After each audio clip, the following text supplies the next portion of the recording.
वैसे नमाज पढ़ते हम 8 बजे, यहाँ मस्जिद में नमाज का टाइम है, तो हजरत का बयान जिस वक्त खत्म होगा उस वक्त हम नमाज पढ़ेंगे।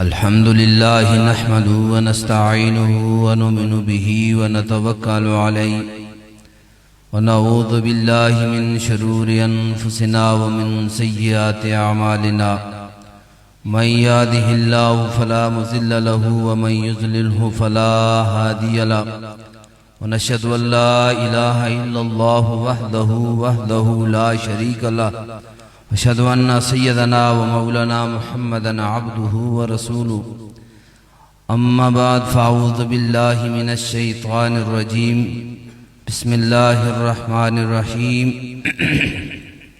अलिफ लाम मीम ज़ालिकल किताबु ला रैब फ़ीहि हुदल लिल मुत्तक़ीन। इंतहाई वाजिबुल एहतराम उलमाए कराम कसीर तादाद में स्टेज पे मौजूद हैं और तमाम जितने हज़रात बाहर से आए, मैं अपनी तरफ से और अहले महल्ला वालों की तरफ से तमाम उलमाए कराम और मेहमानों का दिल की गहराइयों से शुक्र अदा करता हूँ। अल्लाह तबारक व तआला आपका आना अपनी रज़ा के लिए मकबूल व मंजूर फरमाए।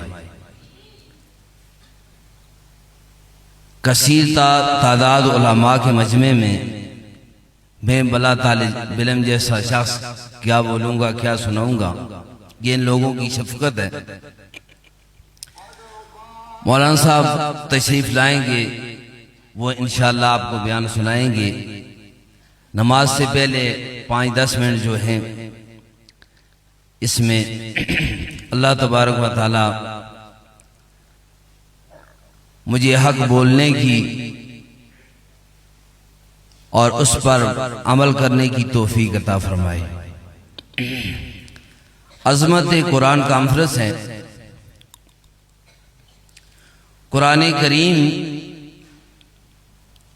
दुनिया की मुनफरिद किताब,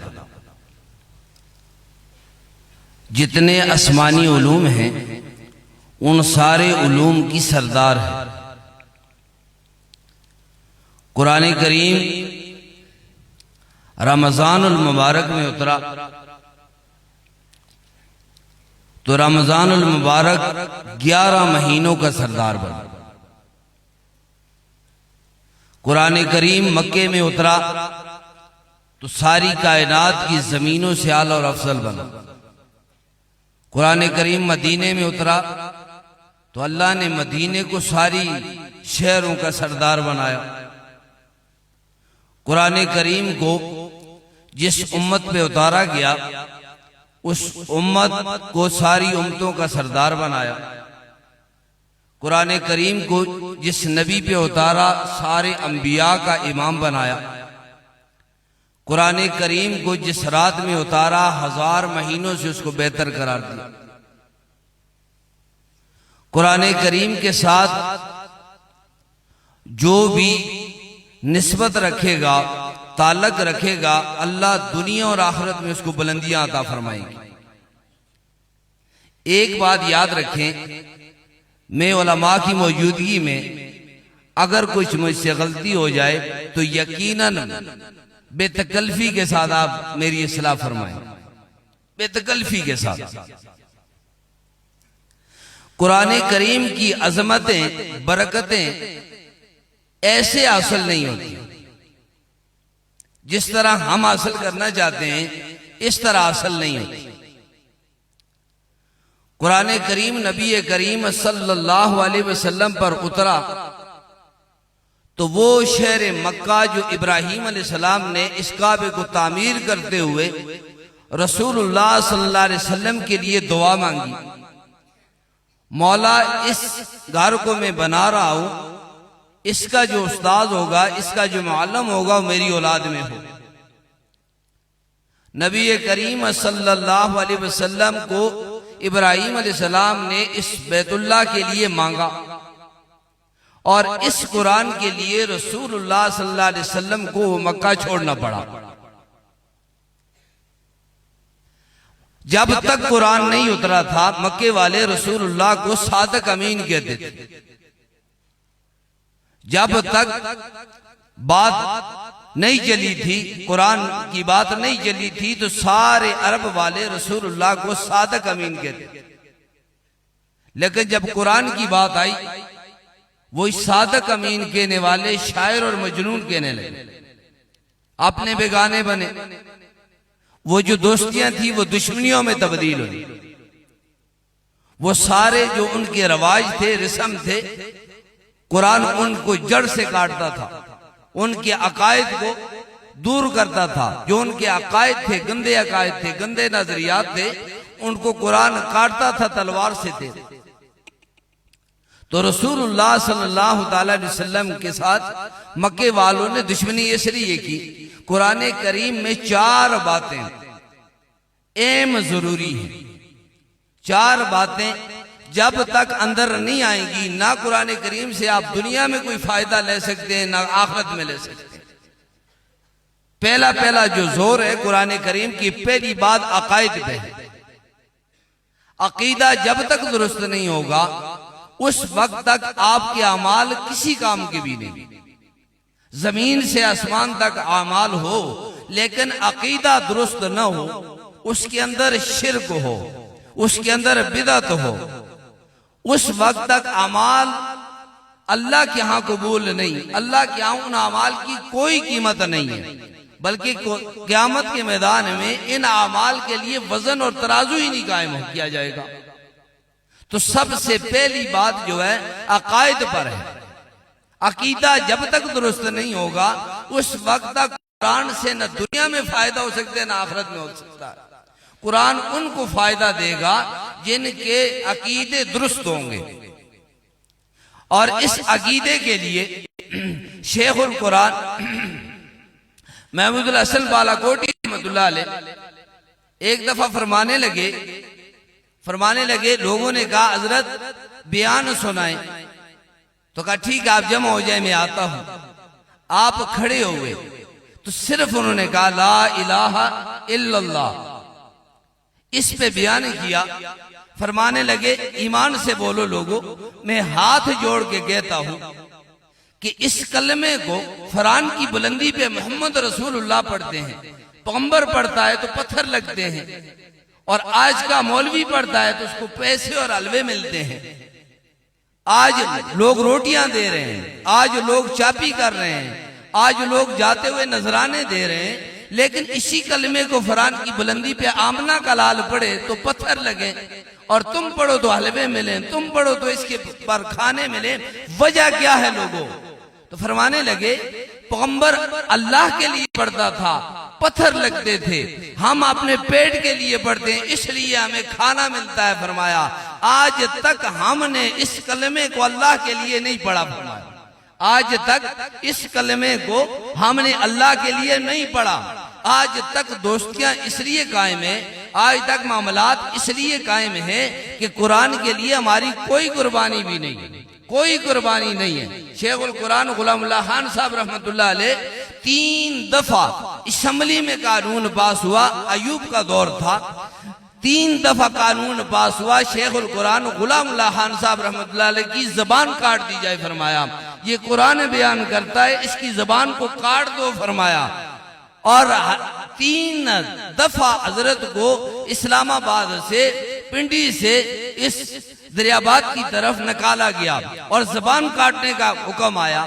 इसी तरह आप देखें कि माल्टा के जजीरा में तकरीबन 4 साल तक, 11 साल तक, 9 साल तक उलमा ने कैदोबंद की सोबतें इसलिए झेली ताकि कुरान जिस तरह कुरान का तकाजा है, जो कुरान हमसे मुतालबा करता है, इस तरह हमारी जिंदगी हो। इस तरह हमारी जिंदगी इस तरह नहीं है जिस तरह कुरान चाहता है। हमारी जिंदगी इस तरह नहीं जिस तरह रसूलुल्लाह सल्लल्लाहु अलैहि वसल्लम चाहते हैं। हमारी जिंदगी इस तरह नहीं जिस तरह शरीयत चाहती है। हमारी जिंदगी इस तरह है जिस तरह हम चाहते हैं। हमारी जिंदगी, ये हमारा रमजान भी इस तरह है जिस तरह हम चाहेंगे। ये शाबान का महीना है, हम जिस तरह गुजारेंगे। हालांकि शाबान का महीना जो है, इसका माना शाखें, दरख्त की शाखों को कहते हैं, तो शाखें और मजमे को कहते हैं शाबान। फरमाया सारी खैरें बरकतें जमा करने वाला महीना है। और फरमाया शीन से शोहरत वाला महीना, आइन से आला महीना, और बा से बरकत वाला महीना, अलीफ से उल्फत वाला महीना, और नून से नूरानियत और नूर को लाने वाला महीना। ये आप शाबान में लेंगे तो रमजान को में अल्लाह आपको नूर नसीब फरमाएगा। अंदर की दुनिया में जो 11 महीने हमारे अंदर जो सारी शैतान की मेहनत थी, इस रमजान की वजह से दूर होगी और कुरान की वजह से दूर होगी। जब तक शिर्क व बिदअत को हम रास्ता देंगे, रवाज रस्म को अपने घरों में दाखिल करेंगे, लोगों एक नहीं 101 बेटा भी आपका हाफिज हो जाए, अल्लाह की कसम खा के कहता हूं कभी फायदा नहीं हो सकता। जब शिर्क रसूलुल्लाह सल्लल्लाहु अलैहि वसल्लम की बात तो आखिरी बात थी, आदम अलैहिस्सलाम से लेकर ईसा अलैहिस्सलाम तक, और सारे अंबिया रसूलुल्लाह सल्लल्लाहु अलैहि वसल्लम दुनिया में इसलिए आए, लोगों अल्लाह के साथ किसी को शरीक मत करो। अल्लाह वादा शरीक है, अल्लाह वादा शरीक है। फरमाया जब रसूलुल्लाह सल्लल्लाहु अलैहि वसल्लम की पैदाइश हुई, आपकी पैदाइश के वक्त उलमा ने लिखा है, आपकी पैदाइश के वक्त वो ईरान में जो आग जल रही थी वो बुझ गई, और इस तरह दरिया खुश्क हो गया। और इसी तरह बहुत सारे जितने 360 जो बुत मक्के में रखे हुए थे, बैतुल्लाह में रखे हुए थे, वो मुंह के बल गिर गए। फरमाया और मक्के वाले देखकर हैरान हुए कि कौन आया है जिसकी वजह से इतनी बड़ी हलचल मच गई। रसूलुल्लाह सल्लल्लाहु अलैहि वसल्लम को देखकर उलमा ने लिखा है लोग करीब थे, ये सारी कमालात देखकर लोग इसके करीब थे कि रसूलुल्लाह सल्लल्लाहु अलैहि वसल्लम के सामने झुक जाते, रसूलुल्लाह को सजदा करते, रसूलुल्लाह की इबादत करते। ये सारी कमालात, हुस्न जमाल देखा, और आते हुए जो मौजज़ात देखे, अभी आए नहीं थे, पहले मौजज़े आए, और पैदाइश के वक्त जब मौजज़े देखे उलमा ने देखा है करीब था, लोग सजदा करते। फरमाया लेकिन सारी कमाल के बाद जब रसूलुल्लाह सल्लल्लाहु अलैहि वसल्लम को जब झुका हुआ देखा, रसूलुल्लाह को सिजदे में देखा, तो लोग हैरान हो गए, है कोई ऐसी जात कि इतनी बड़ी बुलंद वाला जात जिसके सामने अपना सर रख रही है कोई वो जात जिसके सामने मोहम्मद रसूलुल्लाह जैसी हस्ती अपनी पेशानी रख रही है कोई जात जिसके सामने रसूलुल्लाह का सीना हंडिया की तरह उभर रहा है कोई जात रसूलुल्लाह सल्लल्लाहु अलैहि वसल्लम के पाए अक़दस सूझ जाते हैं, और अर्श से ऐलान होता है महबूब रात का कुछ हिस्सा सोया कर, पूरी रात जाग कर याद करना, ये तेरे दिल की बात है, रात का कुछ हिस्सा सोया हुआ मैं देखूं तेरे रब की चाहत है। फरमाया है कोई ऐसी जात जिसके सामने मोहम्मद रसूलुल्लाह झुक रहे हैं। इसलिए सारी कायनात में अल्लाह के बाद मोहम्मद रसूलुल्लाह का मुकाबला नहीं है। जब मोहम्मद रसूलुल्लाह भी उसके सामने आजिज़ी कर रहे हैं, लोगों कौन हस्ती हो सकती है कि अल्लाह के सवा छोड़ के उसको पुकारा जाए, इस पेशानी को उसके सामने रखा जाए, इस दिल की मोहब्बत में उसको जगह दी जाए। सारी कायनात में कोई नहीं, एक वादा ला शरीक अल्लाह है। सारे अंबिया का इत्तफाकी फैसला था, अल्लाह वादा ला शरीक है। अंबिया की मेहनत 1.25 लाख अंबिया की मेहनत थी कि शिरक ना हो, अल्लाह के साथ किसी को शरीक ना किया जाए। औलाद देने वाला अल्लाह, रिज्क देने वाला अल्लाह, आपको जिंदगी दी है, मौत देने वाला अल्लाह, सारी कायनात जमा हो जाए, आपका कुछ नहीं बिगाड़ सकती। ये कुरान तुम्हें बता रहा है, मोहम्मद रसूलुल्लाह का फरमान बता रहा है, सारी कायनात इज्जत देने पर आ जाए, अल्लाह जलील करने का फैसला कर जाए, कोई कायनात में तुम्हें इज्जत देने वाला नहीं। अल्लाह तुम्हें इज्जत देना चाहे, सारी कायनात के बादशाह, सारी कायनात की ताकतें आ जाएं, वो आपको जलील करना चाहे, अल्लाह इज्जत देना चाहे, आपको कोई जलील कर नहीं सकता। ये करने वाली जात अल्लाह की है। जो कलमा आप पढ़ रहे हैं ना, कोई नहीं उसके सवा माबूद, कोई इबादत के लायक नहीं, कोई बेटे और बेटियां देने के लायक नहीं, कोई आपकी गमों को दूर करने वाला, खुशियों को गमों में तब्दील करने वाला कोई नहीं। अगर है तो सिर्फ अल्लाह है, सिर्फ अल्लाह है। जब तक ये बात दिल में नहीं आएगी, आपकी मस्जिद में नहीं आएगी, आपके महल्ले में नहीं आएगी, जब तक बिदात, जब तक रसूलुल्लाह के सुन्नत के मुकाबले में बिदात आएगी, जब तक तौहीद के बारे में शिरक आएगी मुकाबले में, आप अमाल जितने भी करें, पूरी पूरी रात रमजान में जाग कर तरावी पढ़ें, पूरी पूरी रात कुरान पढ़ें, तहज्जुद पढ़ें, दिन को रोजा रखें, दिन को जिहाद करें, रात को मसल्ले पे आ जाएं, लेकिन अगर तौहीद में शक है, अल्लाह की कसम कामयाबी नहीं हो सकती। कामयाबी उस वक्त हो सकती है अमाल टूटे फूटे हों, लेकिन तौहीद में कोई शक ना हो, तौहीद चमकता हुआ सितारा हो, आपके सीने में अल्लाह के सिवा किसी का डर ना हो, आपके सीने में किसी चीज का खौफ ना हो। अगर एक नहीं 1 लाख रुपए 1 किलो आटा हो जाए, आपके रब पर आपको अकीदा होना चाहिए, माँ के पेट में मुझे रिज्क दिया है, कोई डॉलर नहीं था, कोई तेल नहीं था, कोई हुकूमतें नहीं थी, कोई खजाने नहीं थे, वो अल्लाह माँ के पेट में 3 अंधेरों में तुम्हें पालने वाला।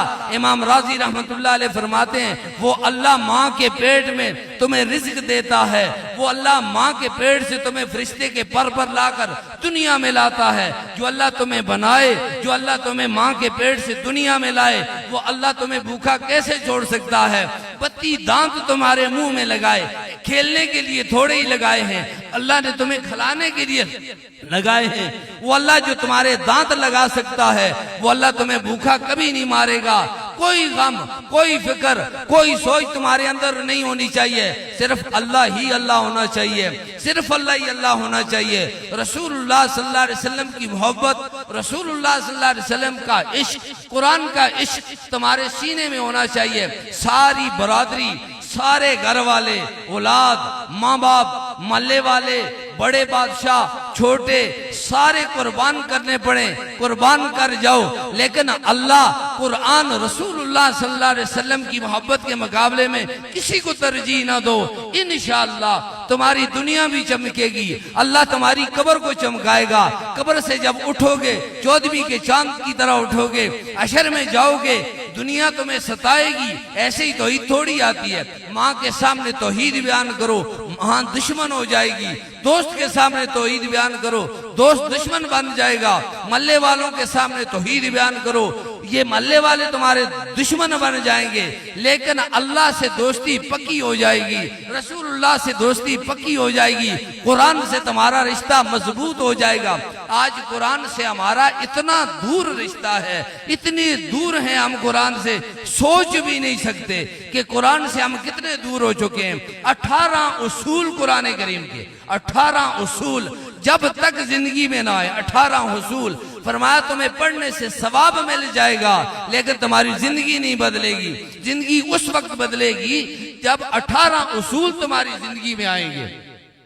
पहला उसूल फरमाया, पहला उसूल तुम्हारे अंदर तौहीद होनी चाहिए। इय्याका नअबुदु व इय्याका नस्तईन, ये तुम्हारे लिए अल्लाह ही की इबादत, अल्लाह ही के सामने, अल्लाह ही से मांगना, अल्लाह ही के सामने सर को रखना।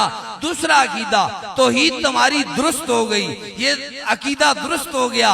और तौहीद के बाद दूसरा उसूल जो कुरान बयान करता है, अब तू जवान हुआ, शादी का मौका आया, कभी भी मुशरिक औरत से शादी न करना। दूसरा उसूल है, मुशरिक औरत तुम्हारे घर में आए, तुम्हारे निकाह में आए, ए ईमान वालों, मुशरिक औरतों से मत शादी करो। उनका हुस्न तुम्हें लाजवाब करे, उनका हुस्न तुम्हें दीवाना करे, वो माल कितना ही क्यों न हो, हुस्न जमाल क्यों न हो, लेकिन कभी अल्लाह के दुश्मन को अपना शरीक न बनाना। तुमने अपना सीना साफ किया, तौहीद पर अपनी जिंदगी गुजारी, अब जवानी गुजारनी है, जिंदगी का ज़ाहिरी हिस्सा गुजारना है। कभी मुशरिक औरत से शादी न करना। अगर मुशरिक औरत आएगी तो दीनदार भी होगा, तुम्हारे घर में बिदअत आएगी, तुम्हारे घर में रस्म रवाज आएगा, तुम्हारी औलाद को बजाय इस्लाह के वो गंदगी की तरफ धकेल देगी। इसलिए बांदी से शादी कर लेना। लेकिन लोगों फरमाया, अल्लाह फरमा रहे हैं कभी मुशरिक औरत से शादी न करना। ईमान वाली औरत से कहा, ईमान सीने में आया, अब किसी मुशरिक मर्द से शादी न करना, गुलाम से कर लेना, लेकिन किसी मुशरिक से शादी न करना, वो खूबसूरती क्यों ना हो। फरमाया खूबसूरती तो अंदर की बात है, अंदर गंद है, बात से खूबसूरत भी हो तो क्या हुआ, अंदर सीने में गंद है, सीना नूरानी होना चाहिए, चाहे रंग जैसा भी हो। फरमाया ईमान से सीना चमकेगा, शादी अच्छी होनी चाहिए। फरमाया जब शादी ईमान वाली से होगी, अल्लाह ईमान वाली औलाद अता फरमाएगा, ईमान वाली औलाद आएगी, ये कुरान इनके सीने में आएगा, ये कुरान इनके सीने में आएगा। क़यामत के दिन इस अच्छी औलाद की वजह से अल्लाह तबारक व तआला तुम्हें ताज पहनाएंगे, तुम्हारे सरों पे ताज आएगा। अच्छी औलाद जब आएगी, अच्छी औलाद। हजरत उमर रजी अल्लाह ताला अन्हु का दौर, एक आदमी आया और वह शिकायत लेकर आया, मेरा बेटा है, ये मुझे मारता है, मुझे गालियां देता है। हजरत उमर रजी अल्लाह ताला अन्हु ने बुलाया उसको, इधर आ, तू अपने बाप को मारता है, गालियां देता है। जी हो मुझसे गलती, कहा मेरा कोड़ा लाओ, बाप का हक नहीं जानता। कोड़ा लाया गया। अब कोड़ा लेकर हजरत उमर रजी अल्लाह ताला अन्हु तैयार हुए मारने के लिए। वो कहने लगा, हजरत जरा ये तो बताएं, क्या बाप का हक है, औलाद का भी कोई हक है बाप पर है कि नहीं। फरमाया बिल्कुल है। कहा पहले बयान करो, फिर बेशक मुझे मारो। हजरत उमर रजी अल्लाह ताला अन्हु ने फरमाया बाप पर पहला हक है, पहला हक है। फरमाया औलाद का सबसे अच्छी माँ उसको देना, बाप का हक है वो जवानी के जोश में शादी न करे, होश में शादी करे, अपनी औलाद को अच्छी मां दे। फरमाया सबसे पहला हक है अच्छी मां दे। फरमाया हजरत इसने अभिषेक की बांधी जो थी, फरमाया गुलाम औरत थी, मैं उसका बेटा हूँ, अच्छी मां नहीं दी। दूसरा कौन सा हक है। फरमाया दूसरा हक है कि वो औलाद को कुरान की तालीम दे। फरमाया कुरान की तालीम दे, दूसरा हक बाप पर है। फरमाया हजरत जब जिस दिन में पैदा हुआ होश संभाला, इसने ऊपर जंगलों में मुझे माल मवेशी दे के भेजा, मुझे कुरान दिखाया भी नहीं, मुझे इल्म दिखाया भी नहीं। तीसरा हक फरमाया उसका अच्छा नाम रखना। फरमाया मेरा जोलान नाम रखा है, जो अरबी में कहते हैं गंदगी का कीड़ा। फरमाया अच्छी माँ भी नहीं दी और कुरान भी नहीं दिया, अच्छा नाम भी नहीं दिया, इसने अपना हक अदा नहीं किया। हजरत उमर रजी अल्लाह ताला अन्हु ने कोड़ा लिया जो बेटे के लिए मंगाया था, बाप को लगाई। फरमाया तूने अच्छी माँ नहीं दी, अच्छा नाम नहीं दिया, अच्छी तालीम नहीं दी, अपना हक दिया ही नहीं और उससे अपना हक मांग रहा है। फरमाया अपना हक दिया ही नहीं और उससे हक मांग रहा है। आज हम सारे औलाद के हाथों इसलिए जलील हो रहे हैं माँ बाप कि हमने औलाद को उनका हक नहीं दिया। हम हक मांग रहे हैं लेकिन उनको हक नहीं दिया। मजमे में हम कितने लोग हैं, हमारी औलादें हुई लेकिन एक का भी सर खाली करके उस तरह से तीसरे दिन उसको चांदी के साथ वजन करके सदका किसी ने भी नहीं किया। एक आदमी में मजमे में ऐसा नहीं जिसने अपनी औलाद बेटा हुआ हो, तीसरे दिन उसका सर साफ किया हो, बालों का वजन किया हो, चांदी उसका सदका किया हो, उसका अच्छा नाम रखा हो। ये हम में से किसी ने भी हकीका नहीं किया और बड़े होकर हम औलाद से हक मांग रहे हैं। और कुरान करीम जो है हमने औलाद को सिखाया नहीं है और यहाँ तक के वो कॉलेजों में पढ़ रहा है, कॉलेजों में पढ़ रहा है, लेकिन आप कुरान के मतलब आप अगर वुजू के मतलब आप उनसे पूछेंगे तो दुआ की नूत नहीं आता होगा, वुजू का तरीका नहीं आता, नमाज का तरीका नहीं आता। दुनिया के एतबार से बड़ी तालीम की, दुनिया के एतबार से बड़ी तालीम की, लेकिन आखिरत के एतबार से औलाद का पूछा भी नहीं, सिर्फ ये पूछा है पैसे लाना बस, इसका ईमान है कि नहीं ये हमने गौर फिक्र नहीं किया। इसलिए इस दौर में सबसे ज्यादा सबसे ज्यादा जो है हमारा हक बनता है अपनी औलाद पे नजर रखना। अपनी औलाद पे हम नजर रखें। जब तक नजर नहीं रखेंगे, कुरान की तालीम नहीं देंगे, उस वक्त तक कुरान का हक अदा भी नहीं हो सकता और क़यामत को हमारे सरों पे ताज आ भी नहीं सकता। इस तरह थोड़ा ही आता है बाप को कलमा ना आता हो और बेटा कुरान का, मेरा बेटा हाफ़िज़ में ताज पहन के चला जाऊंगा। कुरान के साथ कितना मतलब है उसके साथ बेरुखी की है। आज देखें कि 70 साल से 50 साल से हम नमाज पढ़ रहे हैं। नमाज की 4 रकतों में 4 ही रकतों में कुल हु अल्लाहु अहद पढ़ रहे हैं। दूसरी सूरत हमने नहीं सीखी आज तक। इतना भी कुरान को वक्त नहीं दिया कि हम 10 सूरतें सीख लेते। आपने एक वक्त की नमाज के लिए सारी जिंदगी में एक सूरत के साथ नमाज पढ़ना, ये कौन सा इंसाफ है? ये कौन सी कुरान के साथ मोहब्बत है? पढ़ना इस तरह है, उस पर अमल हमने कैसे किया होगा। दूसरा उसूल, अच्छी शादी कर। और तीसरा उसूल फरमाया अकीदा अच्छा हो गया, बीबी ईमान वाली आ गई। ईमान वालों कभी हराम ना खाना, तीसरा उसूल कुरान बयान करता है। अगर आराम खाओगे क़यामत तक कुरान पढ़ते रहोगे, ये कुरान क़यामत को तुम्हें फायदा नहीं लानत करेगा। फरमाया कुरान तुम्हें हलाल खाने की तरफ कुरान बुला रहा है और तुम हराम की तरफ दौड़ रहे हो। ये कुरान तीसरा उसूल बयान करता है, लोगों कभी भी हराम न खाना, जान चली जाए लेकिन कभी हराम नहीं आना चाहिए। इस सीने में हराम कभी नहीं, हराम का शक हो फरमाया छोड़ दिया जाए। अब्दुल्ला इब्न मुबारक रहमतुल्लाह अलैह फरमाते हैं 1 रुपया हराम का छोड़ा, शक था हराम है या हलाल, अल्लाह 7 लाख दिरहम अल्लाह की राह में सदका करने का सवाब अता फरमाएंगे। 1 रुपए को छोड़ा हमने। लेकिन आज हम खाते हुए ये नहीं देख रहे क्या खा रहे हैं, जो भी सामने आया। खाना भी कभी आराम हुआ है, सब कहते हैं खाना भी कभी आराम हुआ है। मुसलमान का माल हदीस में आता है उसकी मर्जी के बगैर खाना, आप सरेआम भी लेके खाएं, मांग के भी खाएं, लेकिन वो दिल से ना दे, वो इस तरह हराम है जिस तरह चोरी करके खाना। आप किसी से कहें मुझे माल दे दें, आपका बेटा हुआ है मुझे मिठाई खिलाएं, वो नहीं खिलाता था लेकिन मजबूरी और शर्म से खिलाया, आपने हराम खाया है। किसी आदमी ने मोहल्ले में अगर कोई आदमी मर गया, 10-12 आदमियों ने मिलकर पैसे जमा किए और एक आदमी ने खफाओं के बीच में पैसे डाले, यार वैसे देने तो पड़ेंगे लेकिन क्या मुसीबत है, हर दिन कोई ना कोई मर जाता है, ले लो पैसे भाई। अब 11 आदमियों ने खुशी से दिए, एक आदमी ने खफा होकर बीच में दिए, ऊपर जाहिर नहीं किया लेकिन दिल में खफा होकर दिए। ये एक आदमी के पैसे इस रोटी में आए, हराम हो गई। हम किस तरह दस्तरखान लगा के खाते हैं और उस दिन खाते हैं जिस दिन दूसरे के घर में मौत, दूसरे के घर में गम है और हम खाना खा रहे हैं दस्तरखान लगा के। कितनी हया वाली बात है, दूसरे के गम में आए या दूसरे के घर खाना खाने आए। खुदा की कसम इससे बड़ी बदनसीबी हमारी नहीं है कि आज हम जिस दिन जिसके घर में मौत हो गई है उसको इतना मुर्दा दफनाने का गम नहीं जितना रोटी का गम। रोटी का ज्यादा गम है। मेहमानों का क्या होगा? मेहमान नमाज जनाजा पढ़ने आए या चावल खाने आए? वो रोटी खाने आए या जनाजा पढ़ने आए? जनाजा पढ़ने का तुम्हें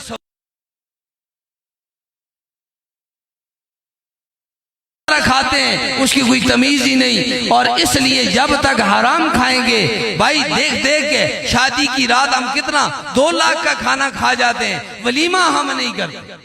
आराम खाना इस तरह खा जाते हैं, डांस और उसमें नाच गाना म्यूजिक। रसूलुल्लाह सल्लल्लाहु अलैहि वसल्लम ने फरमाया उस कौम पे लानत होती है जिस कौम में म्यूजिक आता है, जिस कौम में मौसीकी आती है, उस कौम पे लानत आती है अल्लाह की।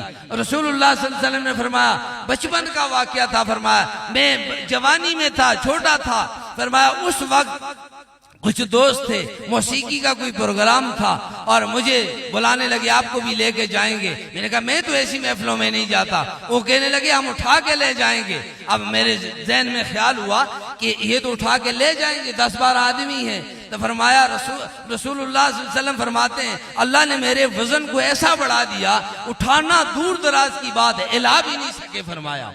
फरमाया यहाँ गाना होगा, मौसीकी होगी, वहाँ मोहम्मद रसूलुल्लाह कभी नहीं जाएंगे। और यहाँ गाना और मौसीकी हो, मोहम्मद रसूलुल्लाह ना जा सके, मोहम्मद रसूलुल्लाह का कलमा पढ़ने वाला कैसे जा सकता है? किस तरह जा सकता है? और खुदा के लिए ये जो मुर्गी है ना जी, वैसे भी बीमारी है। एक गुनाह, दूसरा ऐसी ऐसी नाकस चीज खाने के लिए अपने आप को इतने गुनाह में डालो, हराम खाए, काम की चीज खाए फिर भी पता चले। लेकिन इस मुर्गी के लिए हराम खा के आदमी नाच गाने में, मौसीकी में, बापो तब भी लिहाज ना करना, भाइयों तब भी लिहाज, बद अखलाकी नहीं करना। लेकिन ऐसी मजलिसों में कभी ना जाना जहाँ रसूलुल्लाह नाराज होते हो, अल्लाह नाराज होता हो। लोग अल्लाह को नाराज कर देते हैं और तुम अल्लाह को राजी करने के लिए अगर लोगों को नाराज करोगे, अल्लाह उन लोगों को खुद तुमसे राजी करेगा। लेकिन अगर लोगों को राजी करके अल्लाह को नाराज करोगे, अल्लाह भी नाराज होगा, लोग भी तुमसे नाराज हो जाए। भाई अकीदे की बात है, कुरान तुम्हें अकीदा सिखा रहा है। अल्लाह हमें समझ फरमाए, कुरान का तर्जुमा हम समझे, इसकी तफसीर उलमा से समझे, खुदा की किसी इज्जत। और एक बात मैं हाथ जोड़ के कहता हूँ, नाराज ना होना, उलमा भी नाराज भी ना होना। हम बाज़ औक़ात इस सवाब में अजाब करते हैं, सवाब में अजाब करते हैं। मिशकात शरीफ की हदीस है, 4 लोग ऐसे होंगे जिनको अजाब होगा, 4 किस्म के लोग होंगे। अल्लाह हम सबको महफूज फरमाए, अल्लाह महफूज फरमाए। लोगों, बड़ी इबरत की बात है, 4 किस्म के लोग, मिशकात शरीफ में हदीस है, 4 किस्म के लोग जिनको अल्लाह क़यामत में सबसे ज्यादा अजाब देगा, सबसे ज्यादा अजाब। 4 किस्म के लोग होंगे, 4 किस्म। पहला आदमी फरमाया जो नबी को कत्ल करे, जो नबी को कत्ल करे, सबसे ज्यादा क़यामत के मैदान में इस बदबख्त को अजाब होगा। दूसरा वो आदमी जो नबी के हाथों कत्ल हो जाए, जिसको नबी कत्ल करे या नबी को कत्ल करे या नबी के हाथों कत्ल हो जाए। तीसरा शख्स फरमाया जो अपने वालिदैन को कत्ल कर जाए, अपने वालिदैन को कत्ल करे। और चौथा शख्स फरमाया जो तस्वीर बनाने वाला है, चौथा आदमी। ये आपको मना करने की बात नहीं, हम सब तौबा करें, मैं भी तौबा करूं, आप भी तौबा करें, खुदा की कसम पकड़े जाएंगे। कितनी अच्छी मजलिस है, कितना दिल सुकून में है, ईमान की बात है, कुरान की बात है, कितनी अच्छी लग रही है लोगों। लेकिन अशर में कितना सुकून होगा अगर जिंदगी कुरान के साथ गुजरी होगी, अमल के साथ गुजरी होगी। कब्र कितनी सुकून वाली होगी, रसूलुल्लाह से मुलाकात कितनी हसीन होगी, अल्लाह से मुलाकात कितनी हसीन होगी। तुम पुलिस रात पे जाओगे, जहन्नम ठंडा हो जाएगा अगर अल्लाह के बन के दुनिया में जिंदगी गुजारोगे। लेकिन इधर अगर हम मुसव्वर बन के रहे, इधर कोई मर रहा है उसकी वीडियो बन रही है, कोई नज़े में कलमा कोई नहीं पढ़ता उसकी पहले वीडियो बना रहा है, अल्लाह माफ फरमाए। मैं कई देखे कलमा नहीं पढ़ रहे, वीडियो बन रही है, कितनी बदनसीबी की बात है। और फिर गालियां हुक्मरानों को दे रहे हैं, कहते हैं जी हमारे ऊपर हमारी मईशत तंग हो गई, हमारी शुक्र करो रसूलुल्लाह के सदके में आज जो रिज़्क हमें मिल रहा है, हम इसके लिए भी जो अल्लाह दे रहा है इसके काबिल भी नहीं है कि हम उसके नबी की बातों को ठुकराएं, उसके नबी की दुश्मनी करें। आज कोई आदमी नमाज पढ़ रहा है, वीडियो बन रही है, मक्के में फिर रहा है और चादरें बांधी हुई है, तवाफ कर रहा है, वीडियो बन रही है, और मदीने में है और वीडियो बन रही है। सारा इधर इस्लामाबाद से शुरू होता है, आखिरी सर मुंडवाने तक सारी वीडियो बन रही है, तस्वीरें बन रही है। मैं उम्रे के लिए आया हूँ, मैं ये करने के लिए आया हूँ, और इधर मर रहा है, वीडियो है, और बीमार है, वीडियो है, शादी है, वीडियो है, जनाजा, उस बेचारे को कब्र में भी आसानी से नहीं जाने देते। इधर किया है, उधर 50 आदमी खड़े हो गए उसकी तस्वीरें, मरे हुए आदमी की तस्वीरें निकालने के लिए। खुदा के लिए कुछ अपने ऊपर रहम करें, कुछ अल्लाह से तौबा करें, और इन बातों को छोड़ेंगे तो हमें फायदा होगा। ये बात कड़वी जरूर है, कड़वी है, यकीन माने, लेकिन है बड़ी फायदेमंद है। अगर इसी तरह हम करते रहेंगे, आज हम कहेंगे, मेरे शेख फरमाया करते थे, रमजान का जो कुरान खत्म होता था, हज़रत शेख फरमाया एक आदमी मिठाई लेके आया, कुरान खत्म हुआ तो मिठाई लेके आया। कहां से लायो? काजी बाजार से ला। क्यों लायो? कुरान खत्म हुआ है। का मिठाई लेके निकलते हो कि नहीं? अब 27 का महीना, वो कहते हैं हजरत खुशी के लिए कबार ले जाओ। हजरत बात क्या है? फरमाया आज रोने का मुकाम है, आज हम सारे मिलकर रोएं जो महीना कुरान हमने सुना है। मिठाई तकसीम करने का वक्त नहीं है, बल्कि तौबा करने का मौका। क्यों? फरमाया हमने कुरान को इस तरह नहीं सुना जिस तरह सुनने का हक था। हम पीछे हंसते रहे, हाफिज साहब पढ़ता रहा, हम पीछे दौड़ते रहे, हाफिज साहब पढ़ता रहा। हाफिज साहब कुरान पढ़ता है, मैं बैठा हुआ सुन रहा हूँ। अल्लाह को क़याम में कुरान सबसे ज्यादा पसंद है। और हम बैठे रहे और इमाम साहब जब इधर नीचे रुकू में गया, मैं उठकर साथ हो गया। ये कुरान की बेअदबी हमने की, इससे हम न जाते तो बेहतर था, तरावी न पढ़ते तो कोई बात नहीं थी, लेकिन जाकर सवाब नहीं लाया, अजाब लेके आए। मस्जिदों में हंसना शुरू हुआ। रमजान का महीना था और उलमा बैठे हैं। मुफ्तियाने कराम से आप पूछें, जब आदमी नमाज में हंसता है वुजू भी टूट जाता है, नमाज भी टूट जाती है। नमाज भी टूट जाती है, अल्लाह की कसम वुजू भी टूट जाता है। हम इधर हंसते उधर नमाज पढ़ते, पूरा महीना हंस हंस के नमाज पढ़ते हैं, वुजू नहीं करते। वुजू तो किया मसले का पता ही नहीं है कि हंसने से नमाज में अगर बालग आदमी क्या लगा कर हंसेगा, नमाज भी चली जाएगी, वुजू भी चला जाएगा। ईमान से बोलो, जो हमने इशा की नमाज पढ़ी है वो कभी भी पढ़ी है, कभी भी नहीं पढ़ी। पूरा महीना हम बगैर वुजू के तरावी पढ़ते हैं। किस तरह हमें कुरान फायदा देगा, किस तरह फायदा देगा? आराम खाकर कुरान पढ़ें और मस्जिद में जाकर के लगाकर हंसकर मस्जिद की तकद्दस को पमाल करें। मस्जिद में हम बेअदबी करें, कुरान की बेअदबी करें, और उलमा की बेअदबी तो हो ही रही है। उलमा की वो बेचारों की बेअदबी तो हो ही रही है। एक वो बच्चे थे, मस्जिद में भी बेअदबी और कुरान की भी बेअदबी, और जो इमाम साहब बेचारा गरीब खड़ा है इसकी भी बेअदबी। इज्तिमाई तौर पर उम्मत इस वक्त उलमा के पीछे लगी हुई है, इज्तिमाई तौर पर, खुदा की कसम। लेकिन क़यामत ये चंद दिन पहले मुझे एक आदमी मिला, 2-3 दिन पहले, कहने लगा मौलवियों ने हमारा ईमान खराब कर दिया, हम किस तरह मौलवियों के पीछे चलें? बद चलो, अंग्रेज के पीछे चलो, नकाह का मामला है तो बुश से राब्ता करो, इधर मोदी से राब्ता करो, और जनाजे का मामला है हिंदुस्तान वालों से राब्ता करो, कटाव करो। इस उलमा की बरकत से, उलमा न होते आज आपका बेटा हाफिज कुरान न होता, अगर उलमा न होते आपका बेटा मौलवी न होता, उलमा न होते बीवी से आपका निकाह न होता, उलमा न होते आपके बेटे के कान में अजान कौन देता, आप उलमा न होते आपकी एक नमाज एक ही रहती क़यामत तक। 27 करने वाला ये इमाम है, मौलवी है, जमात ये करवाता है आपकी नमाज 1 से 27 होती है, आपको एक नमाज से 27 नमाज करके देता है। आपके बेटे को बात नहीं आती, हाफिज कुरान करके देता है। आपके बेटे को चलना नहीं आता, हाफिज बुखारी और हदीस का हाफिज करके देता है। आपके बेटे को चलना नहीं आता, मुसल्ले का वारिस बना के देता है। और आपको क्या दे, वो सारी जिंदगी गुलामी में गुजारता है। सबसे ज्यादा दुश्मनी इस वक्त है अगर उलमा से, सबसे ज्यादा। हज़रत काजी अहमदुल्ला जान साहब रहमतुल्लाह अलैह फरमाया करते थे, मैं आखिरी बात करता हूँ, बस आखिरी बात, और तवज्जो से सुने।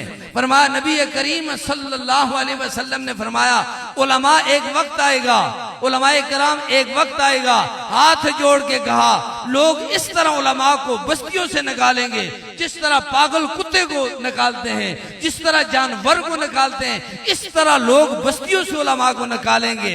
रसूलुल्लाह सल्लल्लाहु अलैहि वसल्लम ने फरमाया, उलमा की जमात अगर कुछ भी ये लोग करें लेकिन दीन इनके हाथों में ना देना, कुरान इन अवाम के हाथ में ना देना। या रसूलुल्लाह क्यों? फरमाया अगर आपने दीन इनके हाथों में दिया, कुरान इनके हाथों में दिया, इनको गाय ने साफ दूध दिया था, इन्होंने अपना दूध निकाल के उसमें पानी डाला है। शहद की मक्खी ने साफ शहद दिया था, शहद की मक्खी ने गुड़ नहीं लाया था, इन्होंने अपने हाथ से अपने शहद में गुड़ डाला है। अल्लाह ने साफ तौहीद वाला मुसलमान बेटा दिया था, इसने हाफिज कुरान नहीं अंग्रेज बनाया है, मिलावट की है उसके अंदर। फरमाया जो अपने दूध के साथ वफा न करे, जो अपने बेटे के साथ वफा न करे, जो अपने शहद के साथ वफा न करे, अपनी चीजों के साथ वफा न करे, वो अल्लाह के दीन के साथ कभी वफा नहीं करेगा। तुम इनको अगर दीन दोगे, ये इसमें मिलावट करेंगे, तबाह कर देंगे, इसकी सत्यानाश कर देंगे। तुम्हारे साथ उलमा कोई रुख भी करें लेकिन कभी दिल पे ना लाना, अपना बदला जाकर हशर में अल्लाह और रसूलुल्लाह से लेना, क़यामत में लेना, ये तबाह कर देंगे। इसलिए जब तक इन चीजों को खालस नहीं करेंगे, कुरान से सच्ची मोहब्बत नहीं करेंगे, उस वक्त तक ईमान भी जगह पर। ये 3 उसूल थे, 18 उसूल दौरे तफसीर में। रमजान में उलमा तफसीर करते हैं तो 18 उसूल बयान करते हैं। 18 उसूल आपके सामने एक दफा कान से गुजर जाएं, क़यामत तक अल्लाह आपको तौहीद वाली जिंदगी देगा। हाथ उठाकर बोले आइंदा, आइंदा के लिए हाथ उठाकर बोले, जान चली जाएगी, हराम मुंह में नहीं जाएगा, हराम मुंह में नहीं जाएगा इंशाअल्लाह। नहीं खाएंगे, नहीं खाएंगे इंशाअल्लाह, नहीं खाएंगे, शक वाली चीज नहीं खाएंगे। क़यामत तक कोई चीज मर भी जाए हराम पेट में नहीं जाएगा, ये इंशाअल्लाह वादा करते हैं ना जी, कभी हराम नहीं खाना इंशाअल्लाह। और इंशाअल्लाह उलमा का बयान आप सुने, हमारी बातें तो आप रोज सुनते हैं, इस वास्ते अब मौलाना साहब आने वाले हैं और नमाज पढ़ते हैं, उसके नमाज के बाद फौरन इंशाअल्लाह कुरैशी साहब का बयान शुरू होगा, आपके सामने होंगे। अगर कोई बात मुझसे कोई निकल गई हो, आपके दिल को ना लगी हो, नाराज हो गए, उलमा बैठे, मैं सबसे फिर भी माजरत करता हूँ। और आइंदा के लिए भी हम ऐद कर लें, उलमा के पीछे जाएंगे। सारी कायनात क़यामत में हमें उलमा की लोड़ होगी। मैं भी दुआ करता हूँ, आप ही करें, खुदा क़यामत के रोज उलमा के कदमों में हमें उठाए, खुदा इनके कदमों में उठाए। क़यामत तक ये दीन के वारिस हैं। ओ लोगों, ये दुनिया वाले यहाँ इनकी ठाठ पाठ रह जाएगी, ये रसूलुल्लाह के गुलाम हैं, ये अल्लाह की नौकरी करने वाले खादम हैं, ये कुरान के चौकीदार हैं, रसूलुल्लाह की शरीयत के चौकीदार हैं, कायनात के बादशाह, इनका कुछ नहीं बिगाड़ सके। गरीब सा मौलवी पहाड़ निकला है, सामने बादशाह जलील हुआ है और यूं का तू रहा है, इनका कोई क़यामत तक इंशाअल्लाह कुछ नहीं बिगाड़ सकता। अपने ईमान को खराब करेंगे लोगों, कभी ग़ीबत ना करना, कोई लोग भी हो, हुक्मरान हो, जब तक आप उनसे माफी नहीं मांगेंगे ग़ीबत माफ नहीं हो सकती। इसलिए खामोश होकर जिंदगी गुजारें। अल्लाह पाक हमें अमल की तौफीक अता फरमाए।